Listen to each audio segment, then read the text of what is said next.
All right, time for movie pairings, where each of us is going to pair up a film to go with the talented Mr. Ripley for the ultimate double feature. Okay, these are the art house double bills that I would do with options. So, and it was Alfred Hitchcock's Strangers on a Train. And so Hitchcock was an like already an established filmmaker when he made this, but and Patricia Highsmith was still a young author. I think that when it came out, she wasn't even 30 years old yet. But Hitchcock, started making a bestseller list, and Hitchcock, looking for material like that, quickly was like, I want to make this into a film, and he did. It's very effective. It's a great film.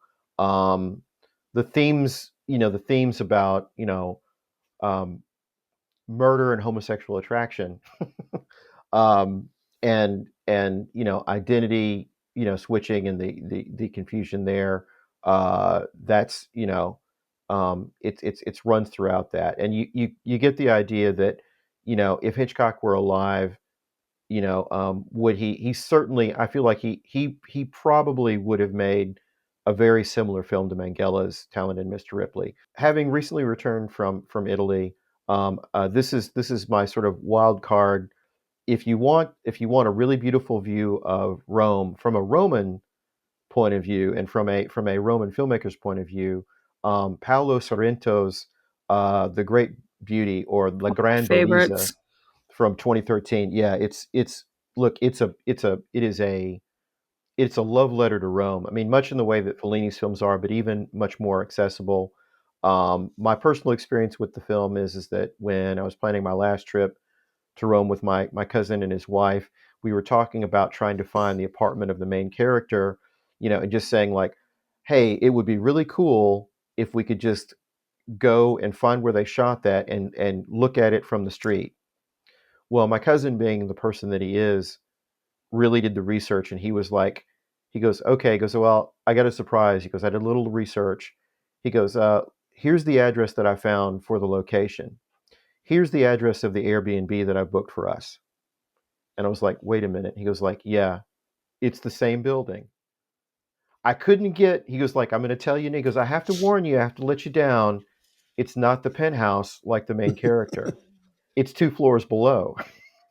Another 1999 movie with a stacked cast. Mhm. I went with tracing the theme of hot young people, twisted mind games, and queer sexuality. Uh, I went for Cruel Intentions. Ooh, good one. Mhm. Oh, Roger yeah, yeah, Crumble. yeah.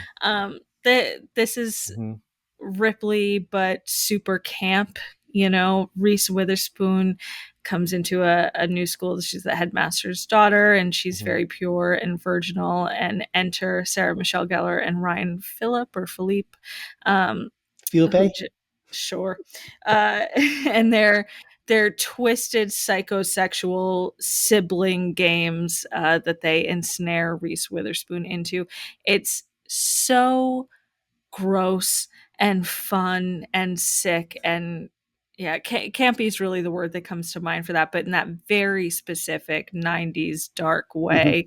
um it's so much fun, and I think I would watch Ripley, and then I would watch this movie just for the final shot of Reese. My movie pairing this week, I went with a similar theme where our main protagonist is a sociopathic character, which I think is a formula that makes for an interesting story. Hence, I went with Nightcrawler Love. from Dan Gilroy, which is my Mhm. pick. Oh Mhm. my This god. came Being out bisexual is loving both the Gyllenhaals. Like, let me tell you guys, it is pain. It is pain. this came out in 2014, stars Jake Gyllenhaal, and what I think is a top 3 all-time performance of his. Nightcrawler is about Louis Bloom, a morally devoid loner who struggles to find work but stumbles across the world of crime journalism. Mhm. And where you race to crime scenes, accidents, and such to be the first to record these tragedies and sell it to local news outlets. Um, the adrenaline of his job just really drive his ambition. Yeah. So Nightcrawler and the talented Mr. Ripley, I think, is a great movie pairing. Two very disturbed but ambitious sociopathic characters, and between Matt Damon in the talented Mr. Ripley and Jake Gyllenhaal in this movie, they both lost enough weight where they would both fit into Dickie's bathtub with ease.